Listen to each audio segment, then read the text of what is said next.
सुंदरता का मूल्य। एक अति सुंदर महिला ने विमान में प्रवेश किया और अपनी सीट की तलाश में नजरें घुमाई। उसने देखा कि उसकी सीट एक ऐसे व्यक्ति के बगल में है जिसके दोनों ही हाथ नहीं हैं। महिला को उस अपाहिज व्यक्ति के पास बैठने में झिझक हुई। उस सुंदर महिला ने एयर होस्टेस को कहा कि मैं सीट पर सुविधापूर्वक यात्रा नहीं कर पाऊंगी क्योंकि साथ की सीट पर एक दोनों हाथ विहीन व्यक्ति बैठा हुआ है।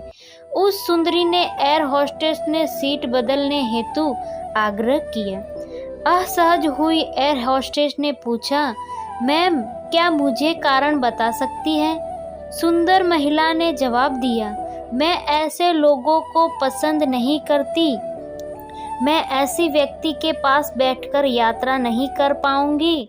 दिखने में पढ़ी लिखी और विनम्र प्रतीत होने वाली महिला की यह बात सुनकर एयर होस्टेस अचंभित हो गई। महिला ने एक बार फिर एयर होस्टेस से जोर देकर कहा कि मैं उस सीट पर नहीं बैठ सकती और मुझे कोई दूसरी सीट दे दी जाए।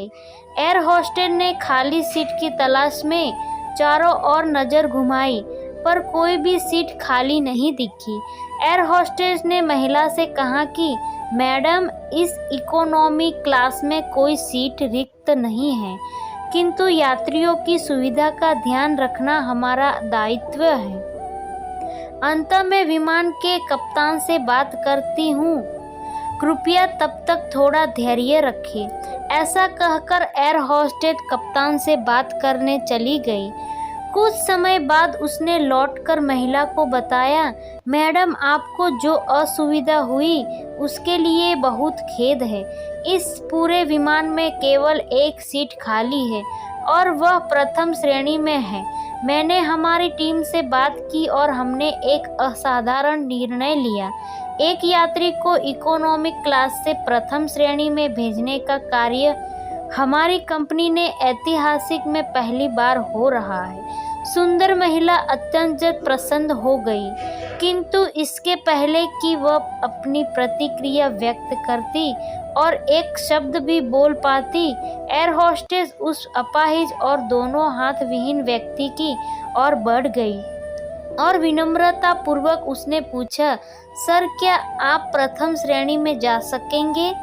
क्योंकि हम नहीं चाहते कि आप एक अशिष्ट यात्री के साथ यात्रा करके परेशान हो। यह सुनकर प्रत्येक यात्री ने ताली बजाकर इस निर्णय का स्वागत किया। वह अति सुंदरी महिला तो अब शर्म से नजर ही नहीं उठा पा रही थी। तब उस अपाहिज व्यक्ति ने खड़े होकर कहा, मैं एक भूतपूर्व सैनिक हूँ। मैंने एक ऑपरेशन के दौरान कमिश्नर सीमा हुए पर बम विस्फोट में अपने दोनों हाथ गंवाए थे। सबसे पहले जब मैंने इन देवी जी को चर्चा सुनी तब मैं सोच रहा था कि मैंने भी किन लोगों की सुरक्षा के लिए अपनी जान जोखिम में डाली और अपने हाथ खोए, लेकिन जब आप सभी की प्रतिक्रिया देखी तो अब अपने आप पर गर्व महसूस हो रहा है कि मैंने अपने देश और देशवासियों की खातिरदारी में अपने हाथ खोए। और इतना कहकर वह प्रथम श्रेणी में चले गए। सुंदर महिला पूरी तरह से शर्मिंदा होकर सर झुकाई बैठ गई। अगर विचारों में सुंदरता नहीं है तो ऐसी सुंदरता का कोई मोल नहीं है।